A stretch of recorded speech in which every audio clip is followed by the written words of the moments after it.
Assalamualaikum warahmatullahi wabarakatuh. Perkenalkan, nama saya Vina Saskia Febrian. Saya dari kelas AK24F. Pada kesempatan kali ini saya akan sedikit membahas tentang salah satu fenomena jual beli modern yang sedang ramai di dunia digital, yaitu penjualan online yang dikenal dengan nama mystery box. Konsep ini terlihat menarik karena pembelian akan mendapat sebuah kotak berisi barang yang isinya tidak diketahui sebelumnya.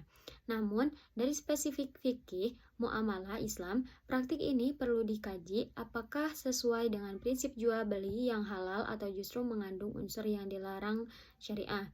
Dalam Islam, setiap transaksi ekonomi harus didasari kejujuran, keadilan, dan kerelaan kedua belah pihak. Ada beberapa konsep utama yang menjadi pedoman muamalah, yaitu riba, gharar, maisir, tadlis, ikhtisar, najs, amanah, dan adil. Riba yaitu adalah tambahan yang diharamkan dalam transaksi utang piutang untuk jual beli yang tidak dibenarkan oleh syariat. Lalu ada pengertian dari gharar, yaitu berarti ketidakjelasan dalam objek akan yang menyebabkan salah satu pihak bisa dirugikan. Lalu yang ketiga yaitu maisir adalah spekulasi atau perjudian yang membuat seseorang mendapat keuntungan tanpa usaha yang sah. Lalu yang keempat yaitu tadlis, yaitu berarti penipuan atau penyembunyian cacat barang. Lalu yang kelima yaitu ada ihtikar, yaitu adalah menimbun barang agar harga naik dan merugikan masyarakat. Lalu yang keenam yaitu an-najsu, yaitu menaikkan harga palsu untuk menipu calon pembeli.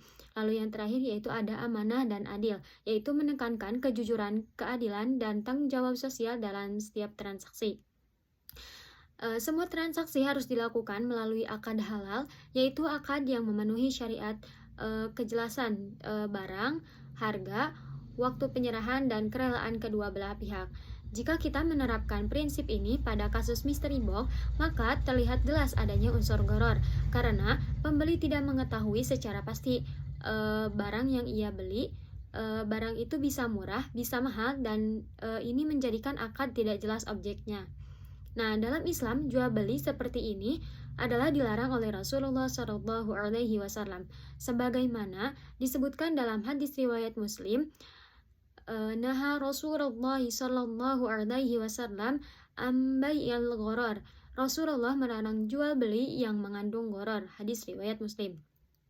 Selain itu, jika penjualan menjanjikan isi barang premium, namun ternyata nilainya rendah, maka muncul unsur tadlis, yaitu penipuan, yang juga dilarang oleh syariah. Padahal Rasulullah Shallallahu Alaihi Wasallam bersabda, Man ghasya falaisa minna. Barang siapa yang menipu, maka ia bukan termasuk golongan kami. Hadis riwayat Muslim.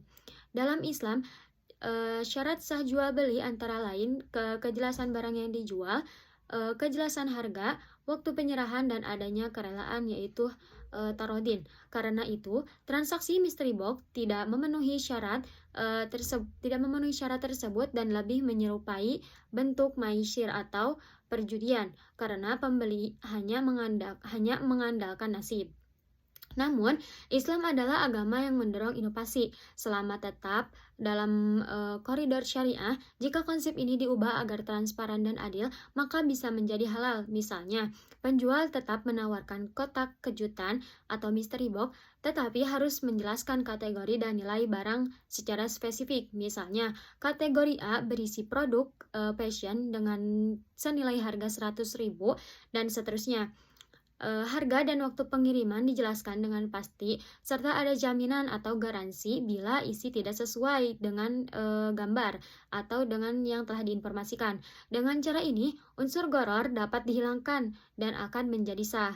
Hal ini sejalan dengan kaidah fikih al-ghararu lam yuzal, yaitu yang artinya ketidakjelasan harus dihilangkan dari akad. Nah, dari kasus ini kita dapat mengambil pelajaran bahwa syariat Islam tidak hanya mengatur halal dan haramnya secara sempit, tetapi menjaga keadilan dan kemaslahatan dalam transaksi ekonomi. Selama penjualan dan pembeli berpegang pada amanah dan adil, maka bisnis menjadi ibadah yang bernilai di sisi Allah. Sebaliknya, jika mengandung penipuan dan ketidakjelasan, maka akan menghilangkan keberkahan. Allah Subhanahu wa taala berfirman dalam Quran surat An-Nisa ayat 29.